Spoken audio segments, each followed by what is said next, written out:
কক্সবাজারে একটা অনুষ্ঠান ছিল, যে কোনো একটা দলে, তো ওখানে আমাকে বসে গালিগালাজ করেছে, সেটা একটু মানুষের মধ্যে প্রতিক্রিয়া হয়েছে, তারা প্রতিরোধ করতে চেয়েছে। এগুলো কীভাবে সামলায়, উদ্দেশ্য বিভিন্ন রকমের আমরা বুঝতে পারি, কিন্তু এরপরে আমার এলাকা দিয়ে ক্রস করার কথা ছিল, সেখানে কোনো রকমে শান্তিপূর্ণভাবে যাতে ক্রস করা যায় সেই ব্যবস্থা এখানে বসে বসে করতে হয়েছে।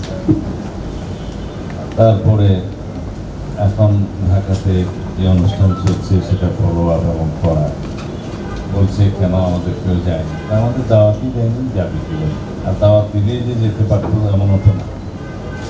তো যাই হোক, সব কিছুই ব্লেম করা, এটা বোধহয় এখানকার অংশ হতে পারে।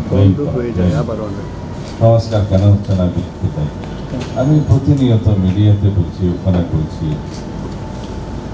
যে সংস্কারের যখন তদন্তের স্ব-উচ্চারণ করণে, তখন আমরা সংস্কারের প্রস্তাবনা দিয়েছি আরো 2 বছর আগে।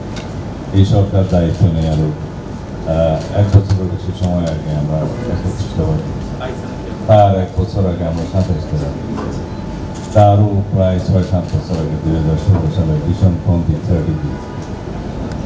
এখন সবগুলো কম্পাইল করে ওই 31 টাকা লেখার দায়িত্ব আমার ছিল। আমি যে বাইরে একদম বেকার ছিলাম তার বাবার কোনো কারণ নেই। এই কাগজগুলো যখন ছিল তার মধ্যে আমরা সবাইকে অ্যাকোমোডেট করেছি। আমরা গণতন্ত্র মঞ্চের 35 দফা সামনে নিয়েছি, আমাদের আগের কাগজগুলো সামনে নিয়েছি। ন্যাশন ওয়াইড আমরা বিভিন্ন শ্রেণী পেশার মানুষের সাথে কথা বলেছি, তাদের মতামত দিয়েছি, তরুণদের সাথে কথা বলেছি, তাদের মতামত দিয়েছি, সমস্ত নিয়ে আসলে পলিসি ফ্রেমিংয়ের জিনিসগুলোতে তো ডিটেইল হয় না, ওইটাও একটা one kind of constitution of reformation, এবং কনস্টিটিউশনে সব কিছু ডিটেইল করা থাকে না। ওর ভিত্তিতে আমরা এখন যে কাজগুলো করছি তা হচ্ছে ফ্রেমিং অফ প্রোগ্রাম, এবং এটাকে আপনারা অনেকেই সরকারি লেভেলে কাজ করেছেন। আমার মধ্যে আবার কিছু অর্গানাইজেশন আছে, সংকট,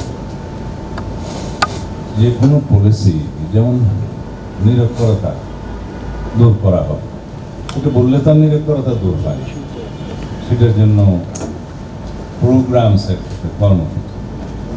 কর্মসূচির পরে সেটা প্রজেক্ট হয়, বিভিন্ন বাজেট প্রণালী, ইমপ্লিমেন্টেশন হয়, তারপরে ইভ্যালুয়েশন হবে। These are all steps.